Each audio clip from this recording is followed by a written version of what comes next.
ಚರಿತ್ರೆಯ ಮತ್ತೊಂದು ವಿಡಿಯೋಗೆ ನಿಮಗೆಲ್ಲ ಪ್ರೀತಿಯ ಸ್ವಾಗತ. 16ನೇ ವಯಸ್ಸಿನಲ್ಲೇ ಆತ ಖಡ್ಗ ಹಿಡಿದು ಯುದ್ಧ ಮಾಡಿದ ವೀರ. ಯುದ್ಧದಲ್ಲಿ ಯುದ್ಧತಂತ್ರಗಳ ತಯಾರಿಯಲ್ಲಿ ಚಾಣಾಕ್ಷ.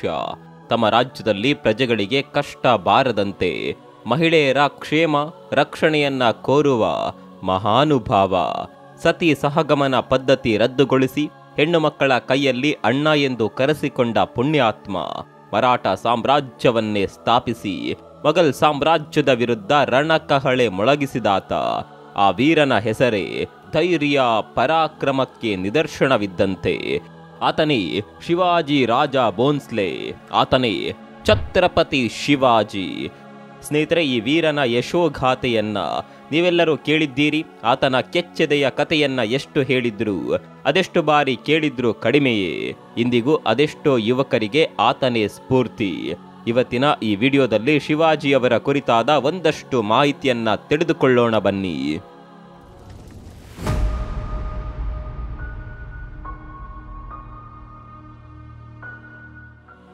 ಛತ್ರಪತಿ ಶಿವಾಜಿ ಕ್ರಿಸ್ತಶಕ 1930 ಫೆಬ್ರವರಿ 19 ವೈಶಾಖ ಮಾಸ ಶುಕ್ಲ ಪಕ್ಷ ತದಿಯ ದಿನದಂದು ಪುಣೆ ಜಿಲ್ಲೆಯ ಜುನ್ನರ್ ಪಟ್ಟಣದಲ್ಲಿ ಶಿವನ್ನೇರಿ ಕೋಟೆಯಲ್ಲಿ ಜನಿಸ್ತಾರೆ. ತಾಯಿ ಹೆಸರು ಜೀಜಾಬಾಯಿ, ತಂದೆ ಹೆಸರು ಸಾಹಾಜಿ. ತನ್ನ ತಾಯಿ ಜಿಜಿಯಾಬಾಯಿಗೆ ಸಂಭಾಜಿಯ ನಂತರ ಹುಟ್ಟಿದ ಎಲ್ಲ ಮಕ್ಕಳು ಸಾವನ್ನಪ್ಪುತ್ತಿರುವಾಗ ಶಿವಾಯಿ ಎಂಬ ಪಾರ್ವತಿ ದೇವಿಯ ಹೆಸರನ್ನ ಶಿವಾಜಿಗೆ ಇಡ್ತಾರೆ. ಸಂಭಾಜಿ ಮತ್ತು ಶಿವಾಜಿ ಅಣ್ಣ ತಮ್ಮಂದಿರು. ಶಿವಾಜಿಯ ವ್ಯಕ್ತಿತ್ವ ಪ್ರಮುಖವಾಗಿ 4 ಗುರುಗಳ ಸಾಂಗತ್ಯದಲ್ಲಿ ಬೆಳೆಯುತ್ತದೆ. ಇವರೆಲ್ಲರ ಮಾರ್ಗದರ್ಶನದಿಂದಾಗಿ ಅತ್ಯಂತ ಪರಾಕ್ರಮಕಾರಿ, ಧೈರ್ಯವಂತ, ಮೇಧಾವಿಯಾಗುತ್ತಾರೆ ಶಿವಾಜಿ. ಶಿವಾಜಿಯ ಮೊದಲ ಗುರು ತಾಯಿ ಜೀಜಾಬಾಯಿ. ಬಾಲ್ಯದಲ್ಲಿ ಆತನ ತಾಯಿ ಹೇಳಿದ ಕತೆಗಳು ಶಿವಾಜಿಯನ್ನ ಪರಾಕ್ರಮಕಾರಿಯಾಗಿ ಮಾಡುತ್ತವೆ. ಎರಡನೇ ಗುರು ದಾದಾಜಿ ಕೊಂಡದೇವ್. ಇವರಿಂದ ರಾಜಕೀಯ ಯುದ್ಧತಂತ್ರಗಳನ್ನ ಕಲಿಯುತ್ತಾರೆ ಶಿವಾಜಿ. ಮೂರನೆಯ ಗುರು ತುಕಾರಾಮ್. ಇವರ ಹತ್ತಿರ ಶಿವಾಜಿ ಸಾಮಾಜಿಕ ಸಾಮರಸ್ಯವನ್ನ ತಿಳಿದುಕೊಳ್ತಾರೆ. ಇನ್ನು 4ನೆಯ ಗುರುಗಳು ಸಮರ್ಥ ರಾಮದಾಸು. ಇವರ ಹತ್ತಿರ ಆಧ್ಯಾತ್ಮಿಕ, ಹೈಂದವ, ಪರಿರಕ್ಷಣೆ, ಜೀವನದ ಪರಮಾರ್ಥ ಎಂಬ ವಿಷಯವನ್ನ ತಿಳಿದುಕೊಳ್ತಾರೆ. ಈ ರೀತಿಯಾಗಿ ಶಿವಾಜಿಯ ವ್ಯಕ್ತಿತ್ವ ಎಲ್ಲ ರೀತಿಯಲ್ಲಿ ಶ್ರೇಷ್ಠವಾದ ರೀತಿ ತೀಡಿ ತಿದ್ದಲಾಗಿತ್ತು. ವೀಕ್ಷಕರೇ, ಒಂದು ಬಾರಿ ಶಿವಾಜಿಯ ತಂದೆಯಾದ ಸಾಹಾಜಿಯು ಶಿವಾಜಿ 12ನೇ ವರ್ಷದ ಬಾಲಕನಾಗಿದ್ದಾಗ ಆತನನ್ನ ಅವರು ಕೆಲಸ ಮಾಡುತ್ತಿದ್ದ ಬಿಜಾಪುರ ಸುಲ್ತಾನರ ದರ್ಬಾರ್ಗೆ ಕರೆದುಕೊಂಡು ಹೋಗ್ತಾರೆ. ಸುಲ್ತಾನರಿಗೆ ಸಲಾಂ ಮಾಡಿದ ತಂದೆ ಮಗನನ್ನ ಕೂಡ ಸಲಾಂ ಮಾಡು ಎಂದು ಹೇಳುತ್ತಾರೆ. ಆದರೆ ಶಿವಾಜಿಯು ತಾನು ಅನ್ಯ ರಾಜರಿಗೆ ತಲೆ ಬಗ್ಗಿಸಿ ಸಲಾಂ ಮಾಡುವುದಿಲ್ಲ ಎಂದು ಹೇಳುತ್ತಾರೆ. ಶಿವಾಜಿಯ ಈ ಧೈರ್ಯವನ್ನ ತಂದೆ ಶಹಾಜಿಯು ಮನಸ್ಸಿನಲ್ಲೇ ಮೆಚ್ಚಿಕೊಂಡು ಪ್ರಶಂಸಿಸುತ್ತಾರೆ. ಶಿವಾಜಿಯನ್ನ ಬಾಲ್ಯದಿಂದಲೇ ಅಷ್ಟೊಂದು ದೇಶಭಕ್ತಿ ಮತ್ತು ತನ್ನ ಧರ್ಮದ ಅಭಿಮಾನಿಯಾಗುವಂತೆ ಬೆಳೆಸಿದ್ದು ಆತನ ತಾಯಿ ಜೀಜಾಬಾಯಿ. ಅದು ಇಸವಿ 1645. ಆಗ ಶಿವಾಜಿಗೆ 16 ವರ್ಷ ವಯಸ್ಸು. ಆ ವಯಸ್ಸಿನಲ್ಲಿ ಖಡ್ಗವನ್ನ ಹಿಡಿದು 1000 ಮಂದಿ ಮೊಘಲ್ ಸೈನಿಕರೊಂದಿಗೆ ಹೋರಾಡಿ ಬಿಜಾಪುರ ಸುಲ್ತಾನರ ಅಧೀನದಲ್ಲಿದ್ದ ತೋರಣ ಕೋಟೆಯ ಮೇಲೆ ದಾಳಿ ಮಾಡಿ ವಶ ಮಾಡಿಕೊಳ್ಳುತ್ತಾರೆ. 1647ನೇ ವರ್ಷದಲ್ಲಿ ಕುಂದನ್ ರಾಜ್ಗಢ್ ಕೋಟೆ, ಪುಣೆ ದಕ್ಷಿಣ ಪ್ರಾಂತ್ಯದ ಮೇಲೆ ತನ್ನ ಅಧಿಕಾರವನ್ನ ಸಾಧಿಸುತ್ತಾರೆ ಶಿವಾಜಿ. 1654ರಲ್ಲಿ ಪಶ್ಚಿಮ ಕೊಂಕಣ್ ತೀರವನ್ನ ಗೆದ್ದುಕೊಳ್ಳುತ್ತಾರೆ. ಯುದ್ಧದಲ್ಲಿ ಸೋಲಾಗುವುದು ಎಂಬ ಆಲೋಚನೆ ಬಂದರೆ ಮೊದಲು ಯುದ್ಧದಿಂದ ತಪ್ಪಿಸಿಕೊಳ್ಳಬೇಕು, ಸರಿಯಾದ ಸಮಯ ಬಂದಾಗ ದಾಳಿ ಮಾಡಬೇಕು. ಇದನ್ನ ಮೊದಲು ಪ್ರಪಂಚಕ್ಕೆ ಪರಿಚಯ ಮಾಡಿದ್ದು ಇದೇ ಶಿವಾಜಿ.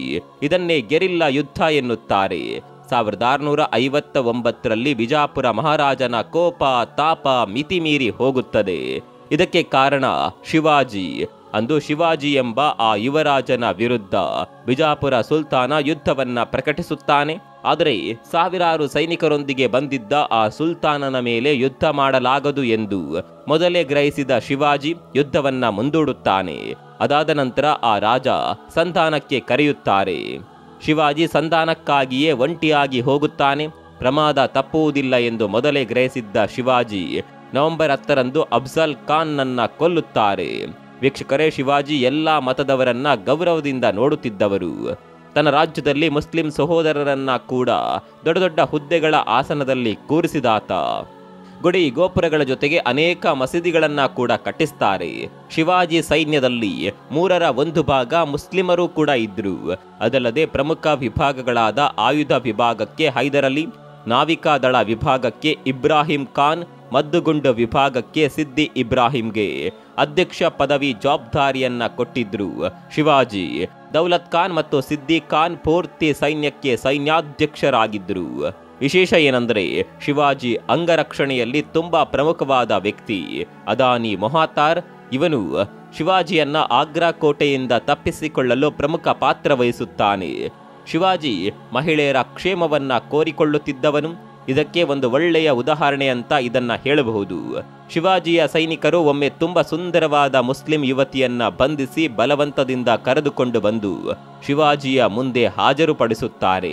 ಶಿವಾಜಿ ಅವರು ಮಾಡಿದ ಕೆಲಸವನ್ನ ಅಭಿನಂದಿಸಿ ತಮಗೆ ಬಹುಮಾನ ನೀಡುತ್ತಾರೆ ಅಂತ ಆ ಸೈನಿಕರು ಅಂದುಕೊಂಡಿದ್ದರು.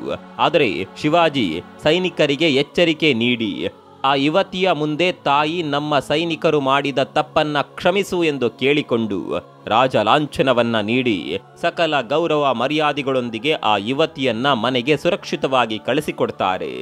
ಪ್ರಸ್ತುತ ದಿನದಂದು ಸಮಾಜದಲ್ಲಿ ಮಹಿಳೆಯರಿಗೆ ಸಮಾನತೆ ಅಧಿಕಾರ ನೀಡಿರೋದನ್ನ ನೋಡಿರುತ್ತೇವೆ. ಆದರೆ ಇವೆಲ್ಲವನ್ನ ಅಂದಿನ ಕಾಲದಲ್ಲೇ ಶಿವಾಜಿ ಸಾಧಿಸಿ ತೋರಿಸಿಕೊಟ್ಟಿದ್ದರು. 1657ರಲ್ಲಿ ಭಾಗ್ಯನಗರಕ್ಕೆ ಬಂದಿದ್ದ ಶಿವಾಜಿ ಅಲ್ಲಿಂದ ಶ್ರೀಶೈಲಕ್ಕೆ ಹೋಗಿ ಅಷ್ಟದಶ ಪೀಠಗಳಲ್ಲಿ ಒಂದಾದ ಭ್ರಮರಾಂಬ ದೇವಿಯನ್ನ ದರ್ಶನ ಪಡೆದು ಅಲ್ಲೇ 9 ದಿನಗಳ ಉಪವಾಸ ದೀಕ್ಷಾ ವ್ರತವನ್ನ ಕೈಗೊಳ್ಳುತ್ತಾರೆ.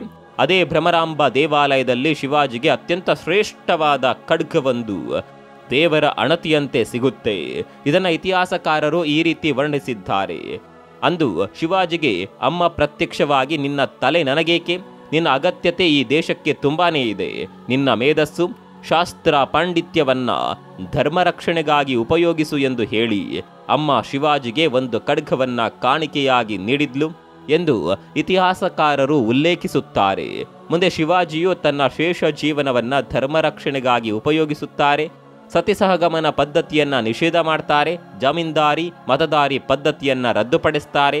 ತನ್ನ ರಾಜ್ಯದಲ್ಲಿ ವ್ಯವಸಾಯವನ್ನ ಹೆಚ್ಚು ಅಭಿವೃದ್ಧಿಯಾಗುವಂತೆ ಮಾಡಿ ಯಂತ್ರ ಉಪಕರಣಗಳನ್ನ ಕೂಡ ಉಪಯೋಗಿಸಲು ಪ್ರಾರಂಭಿಸುತ್ತಾರೆ. ವೀಕ್ಷಕರೇ, 1657ರವರೆಗೂ ಶಿವಾಜಿಗೆ ಮೊಘಲರೊಂದಿಗೆ ಉತ್ತಮ ಸಂಬಂಧವೇ ಇತ್ತು. ಔರಂಗಜೇಬ್ ಮಾಡುತ್ತಿದ್ದ ಯುದ್ಧಗಳಲ್ಲಿ ಶಿವಾಜಿ ತುಂಬಾ ಸಹಾಯ ಮಾಡ್ತಾ ಇದ್ರು. ಸಹಾಯದ ಪ್ರತಿಫಲವಾಗಿ ಬಿಜಾಪುರ ಕೋಟೆಯನ್ನ ಕೇಳಿದ್ರು ಶಿವಾಜಿ. ಆದರೆ ಔರಂಗಜೇಬ ಅದಕ್ಕೆ ಒಪ್ಪಿಕೊಳ್ಳೋದಿಲ್ಲ. ಇದೇ ಮನಸ್ತಾಪದಿಂದಾಗಿ 1657ರ ಮಾರ್ಚ್ನಲ್ಲಿ ಮೊಘಲರ ಸಾಮ್ರಾಜ್ಯದ ಮೇಲೆಯೇ ಶಿವಾಜಿಯ ಅನುಚರರು ದಾಳಿ ಮಾಡ್ತಾರೆ. ಇದರಿಂದಾಗಿ ಶಿವಾಜಿ ಮತ್ತು ಮೊಘಲರ ನಡುವೆ ಶತ್ರುತ್ವ ಬೆಳೆಯುತ್ತದೆ. ಸೂರ್ಯೋದಯದಿಂದ ಸೂರ್ಯಾಸ್ತವಾಗುವವರೆಗೂ ಯುದ್ಧ ಮಾಡಬೇಕು ಎಂಬುದು ಪದ್ಧತಿಯಂತೆ ನಡೆದುಕೊಂಡು ಬಂದಿತ್ತು. ಆದರೆ ಈ ನಿಯಮವನ್ನ ಶಿವಾಜಿ ಮುರಿದು ಬಿಡ್ತಾರೆ. 1659ರಲ್ಲಿ ಔರಂಗಜೇಬನು ಮೊಘಲ್ ಸಿಂಹಾಸನವನ್ನ ಏರುತ್ತಾನೆ. ನಂತರ ಆತ ಮೊಘಲರು ಬಿಜಾಪುರದ ಆದಿಲ್ ಶಾಹಿಯೊಂದಿಗೆ ಸಹಿ ಮಾಡಿದ ಒಪ್ಪಂದವನ್ನ ಜಾರಿಗೊಳಿಸಲು ದೊಡ್ಡ ಸೈನ್ಯದೊಂದಿಗೆ ಶೈಸ್ತಾ ಖಾನ್ನನ್ನ ಡೆಕ್ಕನ್ ವೈಸ್ರಾಯ್ ಆಗಿ ನೇಮಕ ಮಾಡ್ತಾನೆ. ಈತ ಬಂದವನೇ ಮರಾಠರ ಜೊತೆ ಯುದ್ಧವನ್ನೇ ಶುರು ಮಾಡ್ತಾನೆ. ಪುಣೆಯನ್ನ ವಶಪಡಿಸಿಕೊಂಡ ನಂತರ ಶಿವಾಜಿಯ ಸಾಮ್ರಾಜ್ಯದ ಕೇಂದ್ರ ಹಾಗೂ ಕೆಲವು ಕೋಟೆಗಳನ್ನ ವಶಪಡಿಸಿಕೊಂಡ. ಆತ ಆಕ್ರಮಿಸಿದ್ದು ಮಾತ್ರವಲ್ಲ, ಪುಣೆಗೆ ಮರಾಠರ ಪ್ರವೇಶವನ್ನೇ ನಿಷೇಧ ಮಾಡಿಬಿಡ್ತಾನೆ. ಇದು ಆತ ಎಸಗಿದ ಅತಿದೊಡ್ಡ ತಪ್ಪು. ಶೈಸ್ತಾ ಖಾನ್ನನ್ನ ಪುಣೆಯಿಂದ ಓಡಿಸಲು ಶಿವಾಜಿ ಒಂದು ದಿಟ್ಟ ಯೋಜನೆಯನ್ನೇ ಹಾಕಿಕೊಳ್ತಾರೆ. ಏಪ್ರಿಲ್ 5, 1663ರ ಸಂಜೆ ಅದು ಮದುವೆಯ ಕಾರ್ಯಕ್ರಮ. ಮದುಮಗನ ಮೆರವಣಿಗೆಯ ಸದಸ್ಯರಂತೆ ವೇಷ ಧರಿಸಿದ ಸುಮಾರು 400 ಪುರುಷರೊಂದಿಗೆ ಶಿವಾಜಿ ಪುಣೆಯನ್ನ ಪ್ರವೇಶ ಮಾಡ್ತಾರೆ. ಶೈಸ್ತಾ ಖಾನ್ನನ್ನ ಕೊಲ್ಲುವ ಪ್ರಯತ್ನದಲ್ಲಿ ಅರಮನೆಯ ಮೇಲೆ ದಾಳಿಯಾಗುತ್ತೆ. ಈ ದಾಳಿಯಲ್ಲಿ ಖಾನ್ ಸಾಯದಿದ್ದರೂ ಆತ ಕಿಟಕಿಯೊಂದರಿಂದ ತಪ್ಪಿಸಿಕೊಳ್ಳಲು ಪ್ರಯತ್ನಿಸಿದಾಗ ಅವನ ಬೆರಳುಗಳನ್ನ ಶಿವಾಜಿ ಕತ್ತರಿಸಿ ಹಾಕ್ತಾನೆ. ಶಿವಾಜಿಯನ್ನ ಚರ್ಚೆ ಮತ್ತು ಸಂಧಾನಕ್ಕಾಗಿ 1666 ಮೇ 29ರಂದು ಕರೆದು ಆಗ್ರಾದಲ್ಲಿ ಬಂಧಿಸ್ತಾರೆ. ಅಲ್ಲಿಂದ ಶಿವಾಜಿಯನ್ನ ಅಫ್ಘಾನಿಸ್ತಾನಕ್ಕೆ ಕಳಿಸಲು ಪ್ರಯತ್ನಿಸುತ್ತಾರೆ.